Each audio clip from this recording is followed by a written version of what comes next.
Graça e paz, queridos. Eu estou sentindo um negócio aqui, está meio forte aqui, eu não sei o que está acontecendo aqui neste lugar aqui. Está muito forte aqui, queridos. Eu queria aproveitar que Josiel falou sobre oração. Eu tenho certeza que vocês já oraram várias vezes aqui, mas eu queria que nós pudéssemos fazer uma oração agora, neste momento, mais uma vez pela netinha do pastor Reinaldo. Estou sentindo assim a graça de Deus muito forte aqui. Então fecha os seus olhos. Mas é para orar com, irmãos, calma. É para orar com fé. Se você está duvidando, não ore, porque não vai ser atendido. Mas nós cremos que o nosso Deus ouve e atende as nossas orações. Amado Deus, em nome do Senhor Jesus, papai, eu sei, Senhor, que muitas petições já lhe foram feitas, Senhor, em prol dessa criança, Senhor. Pai, ela só tem 3 meses, Paizinho. Eu peço a Ti, Senhor, em nome do Senhor Jesus, Senhor, eu estou requerendo em Teu nome, conforme a Tua palavra, Senhor, que o Senhor possa visitar essa criança. Enfermidade, bata em retirada da vida dessa criança agora, que os pulmões sejam liberados agora, em nome de Jesus. A igreja crê, diga amém. Amém. Ninguém assustou não, Deus falou que vocês iam assustar. Eu estou sentindo ainda, por favor, abaixa o microfone, que eu não sou educado igual os pastores daqui não. Amados, eu estou sentindo a unção aqui para orar pelos enfermos. Se você estar aqui agora com alguma enfermidade, eu peço a você que feche seus olhos. Feche seus olhos, mas com fé, queridos. Jesus, quando andou entre nós, Ele curava todos os enfermos, queridos. Então, neste momento, que você possa crer no milagre de Deus. Papai, em nome de Jesus, peço a Ti graça e misericórdia, Senhor, pela vida desses enfermos. Enfermidade, em nome do Senhor Jesus, bata em retirada agora, em nome de Jesus, porque pelas pisaduras nós já fomos sarados, curados. Então, em nome de Jesus, enfermidade, saia deste corpo agora, em nome de Jesus. Se a igreja crê, diga amém. Pode se assentar. Glória a Deus. Amados, está com saudade da turma, né? E quase um ano, eu acho, já que eu vim aqui. Para mim é motivo de muita alegria estar aqui com os irmãos, aqueles que estão também nos assistindo pelo YouTube, ou nos ouvindo pela rádio. É uma alegria muito grande nós estarmos aqui. Eu gostaria de falar um pouco com os irmãos hoje sobre oração. Orar sem cessar. Em 1 Tessalonicenses 5,17, nos fala para orarmos sem cessar. Pediria aí os irmãos que me ajudem, né? Me ajudem, porque nós vamos andar na Bíblia um pouquinho, nós vamos comentar alguns versículos. Eu quero só, glórias a Deus. Eu vou ler então, enquanto isso, na versão NVT, 1 Reis, capítulo 17. 1 Reis, capítulo 17, na versão NVT, diz assim: Elias era de Tisbe, em Gileade, disse ao rei Acabe: tão certo como vive o Senhor, o Deus de Israel, a quem sirvo, não haverá orvalho nem chuva durante os próximos anos, até que eu ordene. Eu vou repetir o finalzinho: não haverá orvalho nem chuva durante os próximos anos, até que eu ordene. Tiago 5, na versão NVI, verso 15, diz assim: e a oração com fé, a oração da fé, curará o doente, o Senhor o levantará.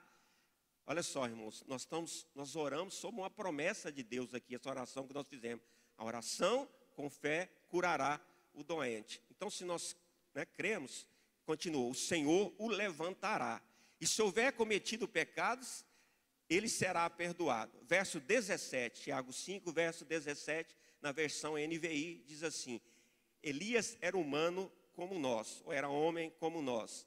Ele orou fervorosamente para que não chovesse, e não choveu sobre a terra durante 3 anos e meio.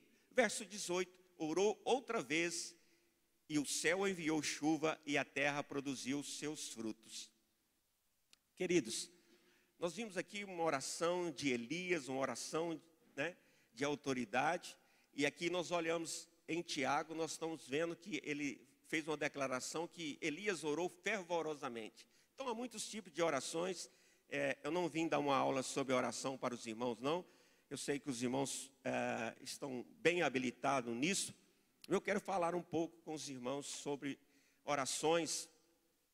Irmãos, nós estamos vivenciando. Deixa eu ver a hora ali, né, pastor Davi? Da última vez eu preguei 55 minutos. Não se preocupe que eu estou autorizado a pregar 2 horas hoje, está tranquilo então. Viu? Nós estamos vivendo um tempo de guerra. Os irmãos, todo mundo está acompanhando. Guerra Rússia e Ucrânia, guerra de Israel, Hamas.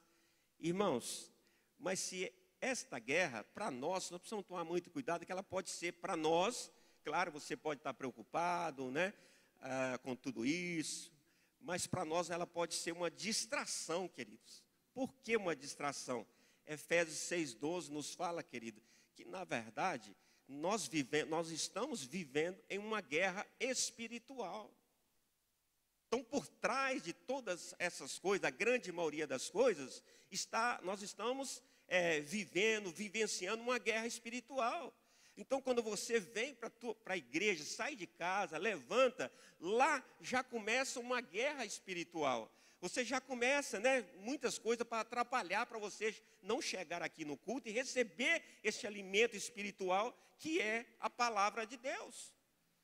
Então, assim, ao todo tempo, querido, nós estamos vivendo em uma guerra espiritual. E Paulo nos fala em Efésios, nos mostrando que a nossa guerra não é contra as pessoas. Ninguém aqui precisa pegar uma arma, não é? E sair matando pessoas por aí, pessoas do contra. Não, a guerra é espiritual. Então nós precisamos estar habilitado, o crente precisa estar habilitado, queridos, para essa guerra espiritual. E o que está acontecendo hoje, que a gente tem visto, que o inimigo está com um canhão de última geração, né, tanque de última geração, e os crentes estão com uma espingardinha de chumbinho. Irmãos, vai dar ruim para você, vai dar ruim. Então nós precisamos nos fortalecer na palavra de Deus, né? Nós precisamos estar habilitados para essa guerra espiritual.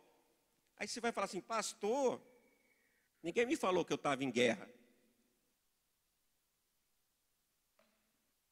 Querido, lá no mundo, nós somos, quando estávamos no mundo, éramos escravos de Satanás.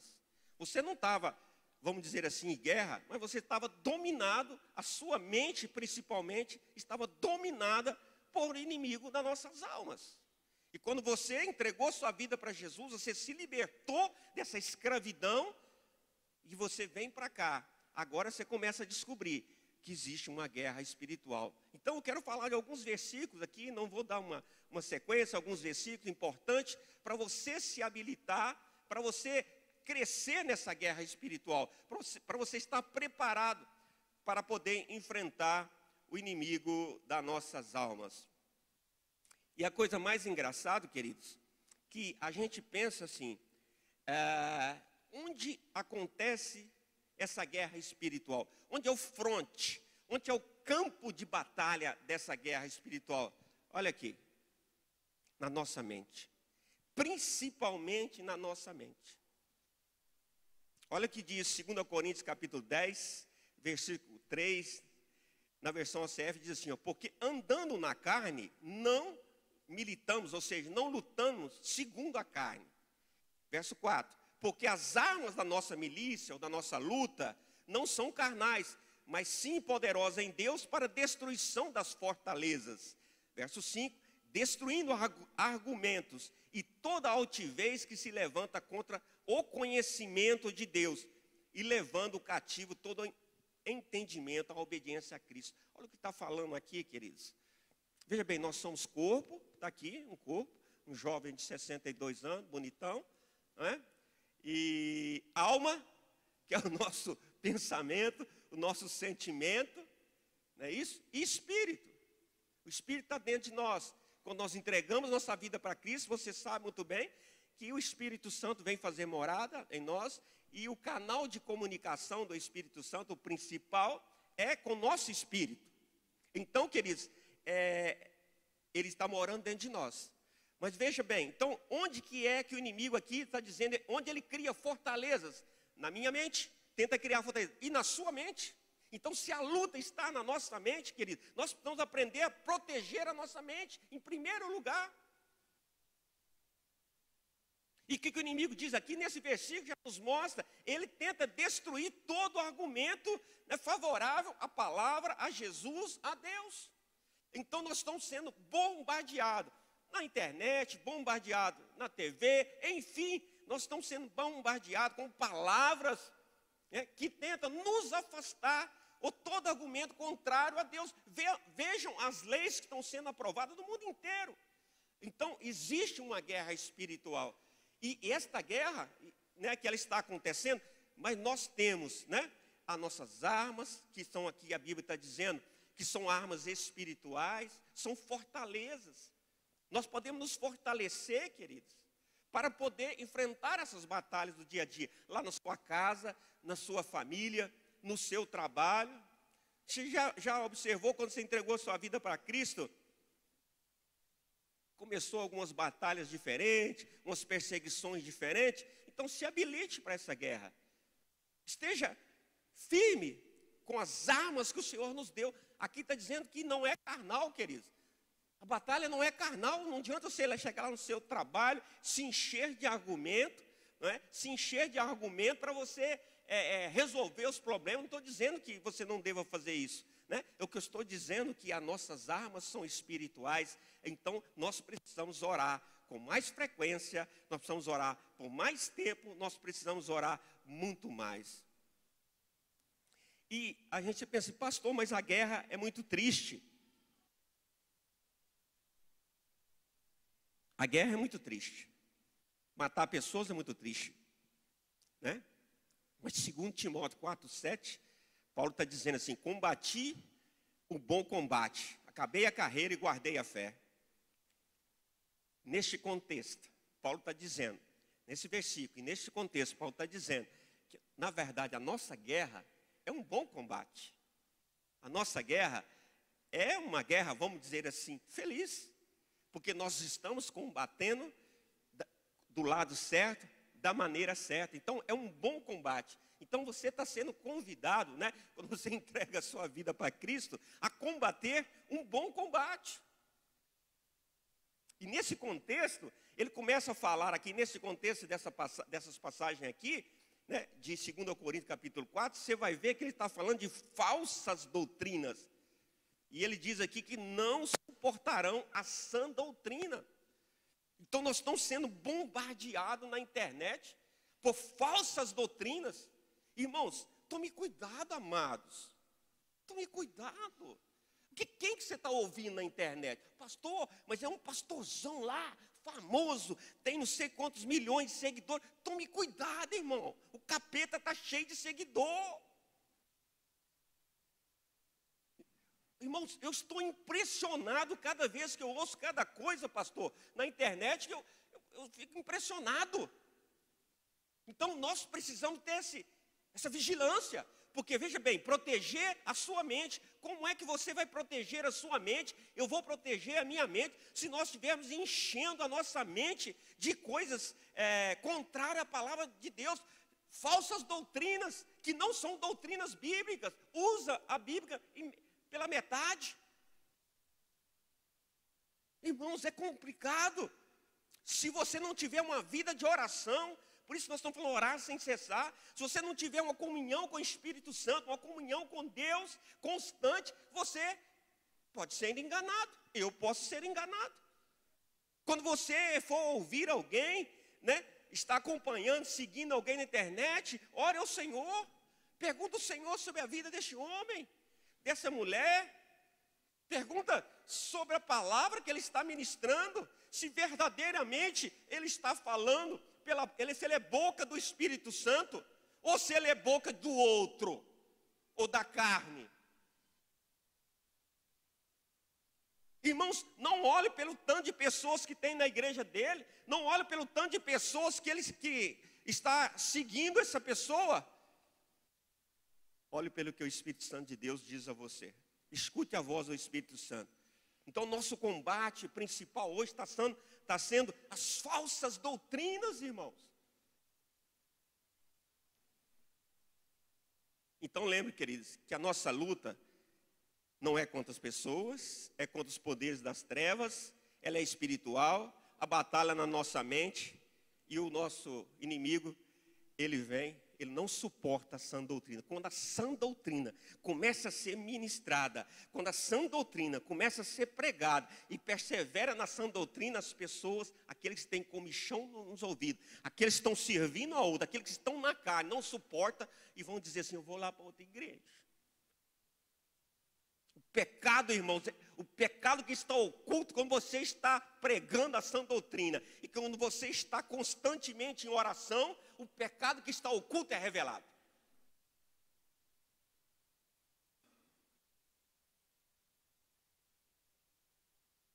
Irmãos, quando a gente fala em oração, queridos, havia uma multidão que seguia Jesus. A multidão seguia Jesus.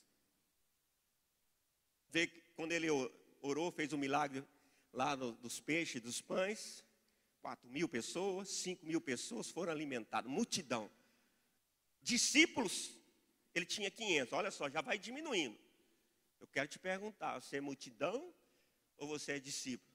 Aí, irmãos, lá no cenáculo, na hora do Pentecoste, no dia do Pentecoste, já caiu para 120, porque eles estavam orando. Então, a oração vai diminuindo a turma. E ele, lembrando, né, quando Jesus subiu lá no Getsêmani, naquele momento de aflição e de dor, né, de angústia de Jesus, só tinha 3 com ele. E o pior, queridos, né, os 3 dormiram, pastor Davi, né? Dormiram. Irmãos, então precisamos, querido, você tem uma prática de oração. Como é que você é crente e eu sou crente e Deus tem falado comigo e não ora, ou ora pouco, aí depois você quer ter vitória? Aí Deus não está atendendo a minha oração, mas você vem no culto só domingo, meus queridos. Fica tristinho comigo não, pastor, sabe que eu vou poder voltar aqui depois? Fica tristinho não, queridos. Irmãos, eu não falo isso para te chamar a sua atenção no sentido negativo, mas no sentido positivo. Desperta, ó tu que dormes. Você está com os discípulos, Jesus está orando, chorando, clamando, o pastor está aqui de joelho, orando, chorando, e você está dormindo. Acorda, tu que dormes. Acorda lá na tua casa. Os teus filhos contam com você, os teus pais contam com você, jovem. Os teus vizinhos contam com a tua oração. Pode falar mal de você, te apontar, te criticar no trabalho, mas na hora que o bicho aperta, eles te procuram. Eles contam com a tua oração. Esta cidade conta com a oração desta igreja. Você acha quem que vai segurar essas situações que estão vindo pesadas aí? Se a igreja não estiver de joelho, vai morrer junto. Vai tomar bala, como diz o outro, chumbo grosso, porque não está orando. Irmão, quando você está em oração, o diabo passa longe. Ele passa longe. Estava um dia, não sei se eu já contei isso aqui, no sítio da minha mãe. Minha mãe tem 83 anos. Minha mãe foi trabalhar lá no sítio, né? 83 anos, irmão. E eu fui orar. Minha mãe olhava para mim e falava assim: Trauz, me ajuda aqui. E eu orando. Eu fui para o sítio para orar. E uma bênção, minha mãezinha. Aí, queridos, eu estou orando, quando eu olhei assim à distância, num lugar meio escuro lá, uma cobertura meio escura, eu vi um trem esquisito lá. Eu falei: uai, o que é aquilo ali? E eu orando. Já fazia um tempo que eu estava orando. Eu falei: o que é aquilo ali? Falei: gente, que está parecendo o filho da Ronquifuça, Petinha. Mas estava de longe assim. Eu falei: não deve ser não, né? Que tinha uma sombra. Aí eu já estava orando, aí eu dei uns passos para frente assim, aí já senti, meu cabelo começou do braço a arrepiar, levantar um pouquinho. Eu já falei com o Espírito Santo, falei, opa, falei assim, Senhor, se eu for lá, o Senhor vai estar comigo, né? Porque se não fosse, eu ia bater em retirada, né? Aí Deus falou assim, vai para cima, né? Aí eu fui andando e orando, irmão. E fui chegando, irmão, parece desenho animado. Você pode achar que, que esse jeito meu, eu estou brincando. Meu cabelo arrepiou igual desenho animado, ficou em pezinho quando eu fui chegando perto, irmão. Né? E quando eu cheguei perto, ele bateu um retirado, só ouvi os passos dele. O Vinícius conhece o sítio lá, né, Vinícius? Então, queridos, nós precisamos estar orando. Você precisa estar orando, eu preciso estar orando. Se Jesus orava da forma que orava, imagina eu e você. Oração, ela expõe o oculto e o secreto, irmãos. Eu espero que você vai sair daqui hoje, né, com um desejo muito grande de orar. E não só isso, você vai ver as suas orações respondidas. Para que suas orações sejam respondidas, e as minhas também, precisa de algumas coisas que não seria nem o motivo da minha palavra hoje, mas nós precisamos estar alinhados com a vontade de Deus. Lembra a oração que Jesus ensinou, Pai Nosso que está aí no céu, né? Depois ele diz assim, seja feita, ele ensinando, a vontade dele aqui na terra, como é feita a vontade dele no céu. Ou seja, a minha oração, para ela ser atendida, nós precisamos estar em conexão com a vontade de Deus no céu. Se você está orando, se eu orar contrário à vontade de Deus, você acha que Deus vai te atender essa oração? Então você cria. Existem muitas pessoas na igreja frustradas, porque ora e não vê a oração respondida. É claro que existe um tempo para todas as coisas. Mas, irmãos, nós precisamos estar em conexão. Então, a oração, ela nos traz intimidade com Deus. E estando em conexão com a vontade de Deus, querido, você fica forte. Você fica, e o Senhor te responde. Agora, se você ora contrário à vontade de Deus, digamos que tem um irmão aqui com um carro importado, aí o outro irmão olha e fala, não, eu quero esse carro importado. Não que você não possa ter um carro importado, né? Claro que você pode, mas você fala do carro do irmão. Ô Deus, me dá o carro do irmão. Você acha que Deus vai lhe entregar isso? Só dando um exemplo basicão aqui para você entender. Você acha que Deus vai lhe entregar isso? Porque não está em conexão com a vontade de Deus. Não está em conexão com a palavra dele. É claro que tudo passa pela palavra. Com o propósito dele. Todos vocês que estão aqui, eu também, temos a Bíblia como regra, mas Deus tem planos, propósito para cada um de nós que estamos aqui. Então nós temos que orar segundo a vontade de Deus. Foi isso que ele está falando no Pai Nosso. E há outros lugares também falando, 1 João também fala, que você é atendido e eu, se a oração estiver segundo a vontade de Deus. Então uma oração de fé, ela precisa estar em conexão com a vontade de Deus, para você não ser frustrado. Aí eu orei, Deus não respondeu. Não era plano dele, ou então não era tempo, né? Amados, e quando nós estamos orando, existe uma situação, queridos, que eu queria compartilhar com os irmãos, é que tem pessoas que falam assim, pastor, quando a gente está orando, o que acontece quando a gente está orando? Tem um versículo que diz assim, um versículo segundo o pastor Davi, capítulo 1, versículo 1, né? Quando a gente mais ora, mais assombração aparece. Claro que é uma brincadeira, não é versículo, queridos, mas isso são, olha só, a mente, Satanás tentando impedir você de usar o poder, a autoridade, as armas que Deus te deu. Irmãos, quando você dobra o seu joelho, as coisas mudam. Pastor, mas vem tempestade? Vem, irmão, muitas vezes. Mas porque sem a tempestade você nem descobriria o que está por trás disso. Imagina, Jesus estava com os discípulos, enviou os discípulos para o outro lado, né? E quando ele foi para o monte orar, e os discípulos entraram pelo mar, você conhece a história.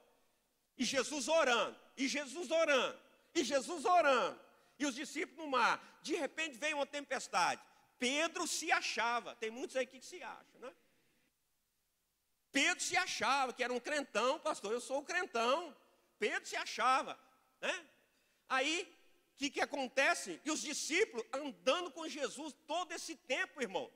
Mas não conhecia Jesus, irmão. Tem gente andando com Jesus, pastor, mas não conhece Jesus. Por isso precisamos estar orando.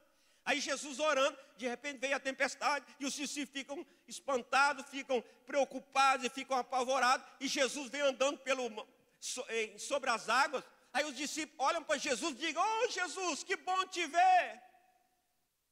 Foi assim? Eles disseram assim: "É um fantasma." Irmãos, os discípulos que andavam com Jesus confundiram Jesus com um fantasma. Imaginem eu e você sem oração. Tem gente confundindo Jesus com fantasma ou com Genésio. Os discípulos que andavam com Jesus passaram por isso. Então nós precisamos estar cada dia mais nesse sentido, orando. Aí, irmão, olha só, a primeira coisa que se descobriu, a oração, ela pode ter trago essa tempestade, mas você vai ver o resultado é grande. A princípio pode parecer uma pequena tempestade, uma situação adversa, coisas que você não conhecia, coisas que você não sabia, coisas que estavam ocultas, mas o resultado é grandioso. Primeiro, se descobriu que os discípulos não sabiam quem era Jesus e quem era um fantasma. Segundo, Pedro era o cara. Aí Jesus andando e Pedro todo, eu sou o cara. E epá, se é tu, Jesus, eu posso ir aí? E Jesus falou: vem Pedro, vem Pedro. E Pedro foi todo, né? Eu sou o cara, eu sou o cara. E de repente começou a afundar. Depois Jesus disse para eles, né? Homens de pequena fé. Descobriu também que Pedro não era o cara nada. Pedro deve ter descoberto ali que ele não era o cara nada, que ele era um homem de pequena fé. Então a oração, ela produz resultado. Aparentemente, é isso que o inimigo tem tentado enganar as pessoas. Aparentemente parece que está piorando, mas está mudando, é transformando, é expondo. E se você perseverar, o resultado vai ser grande. O milagre vai ser grande. Mas se você recuar, irmão, aí você dá um tiro com espingardinha de chumbim e olha lá para o inimigo, não morreu. Não morre mesmo com tiro de espingardinha de chumbim, não. Não vai morrer mesmo, a não ser que você jogue a espingardinha na cabeça dele. Entendeu, querido? Então você precisa buscar e orar da forma correta, do jeito certo, de acordo com a palavra, segundo a autoridade que Deus nos deu. E Deus vai ouvir e atender a sua oração. Pouco tempo depois, irmãos, esse Pedro, que ali, medroso, né? E confundiu Jesus com fantasma. Pouco tempo depois, Pedro dá uma declaração. Jesus pergunta assim: o que eles estão dizendo que eu sou? Né? Aí falaram, um diz que é Elias, outro diz que é não sei quem e tal. E Pedro, não, tu és o Cristo, o Filho de Deus. Irmãos, de dúvida, agora Pedro falou com convicção.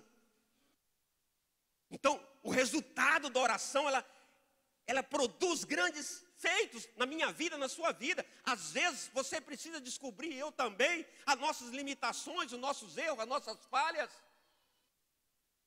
Coisas que está dentro de mim, de você, que você nem sabia, que você nem conhecia.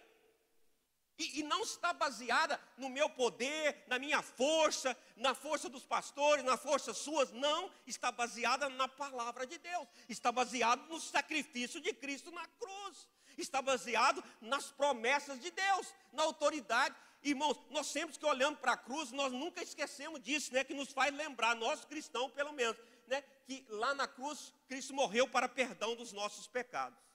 Você não esquece. Só que na caminhada de Cristo na cruz, a Bíblia diz que pelas pisaduras, pelas dores dele, pelo sofrimento dele, nós fomos curados, fomos sarados.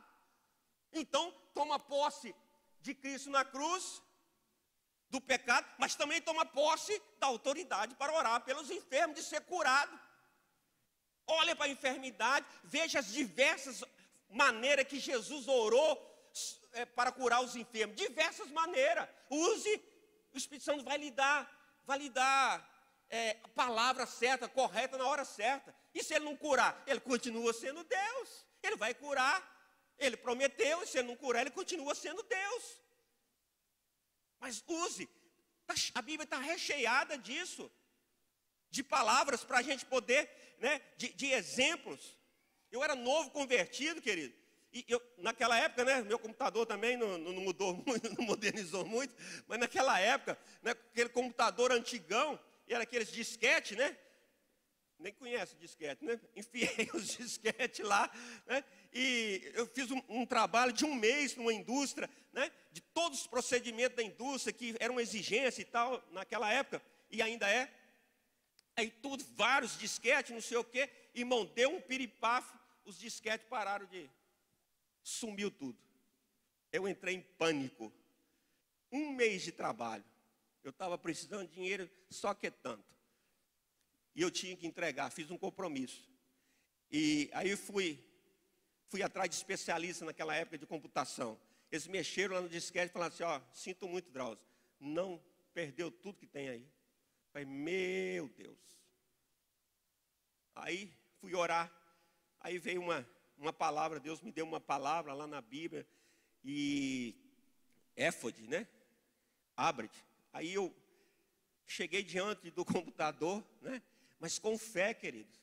Recebi uma palavra, uma direção, uma palavra rema, não é um logos, uma palavra rema de Deus para aquela situação. Olhei para aquele computador, olhei para aqueles disquetes e fiquei orando e falando éfode, eu acho que é éfode, e fui falando, quer dizer, abre-te, abre.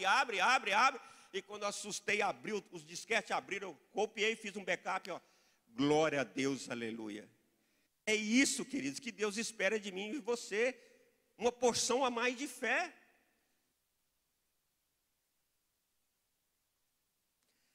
Há um outro versículo que eu queria ler com os irmãos, só uma parte do versículo, não vai dar, senão nós vamos até, realmente, as duas. A Mateus 26, na versão ACF, vou ler o versículo 41, diz assim, vigiai e orai, para que não entreis, outra tradução diz, caídes em tentação.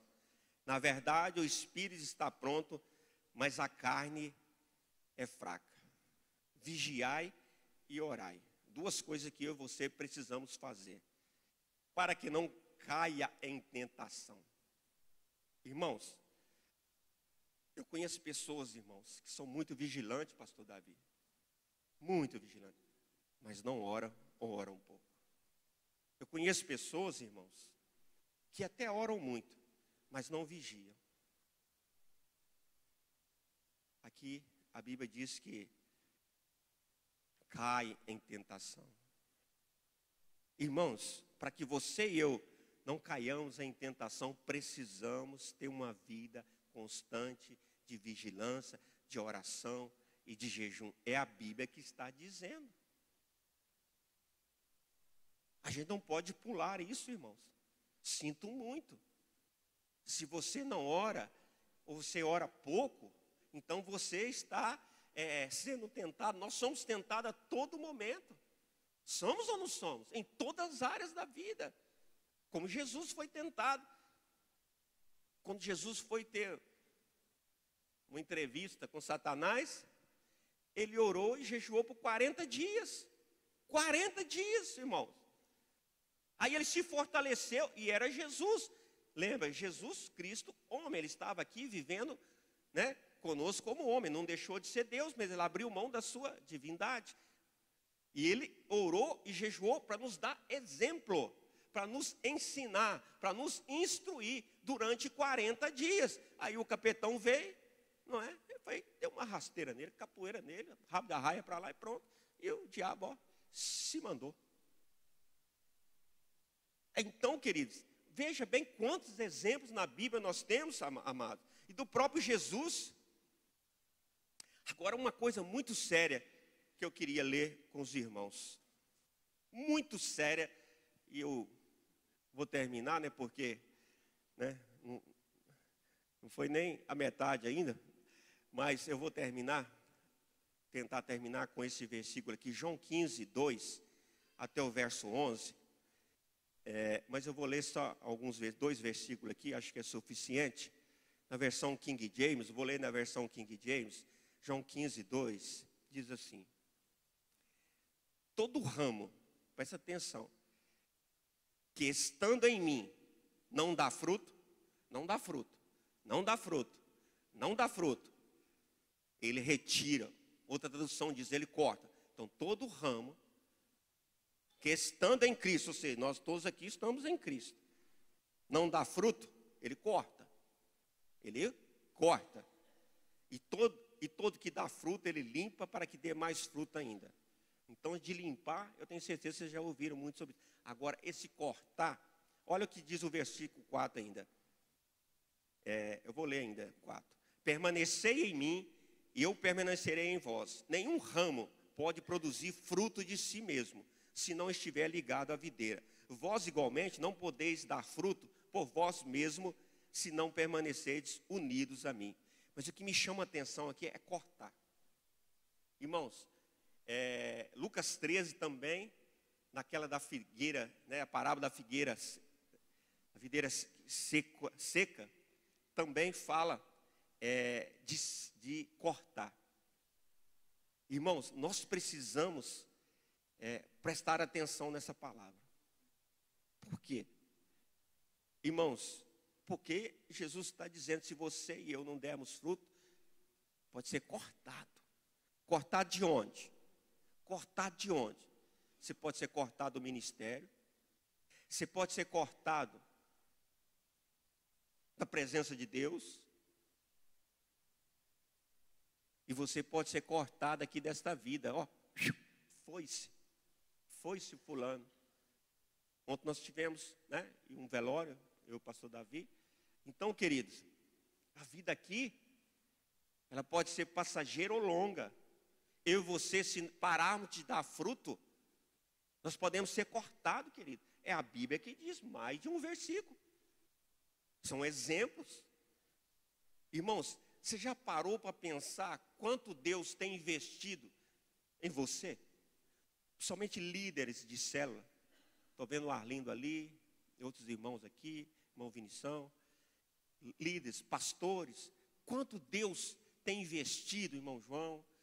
Quanto Deus tem investido no seu ministério, na sua vida? Quanto Deus tem investido? Os pastores aqui, quanto investimento, CNC, CMC, e tanta coisa, irmãos.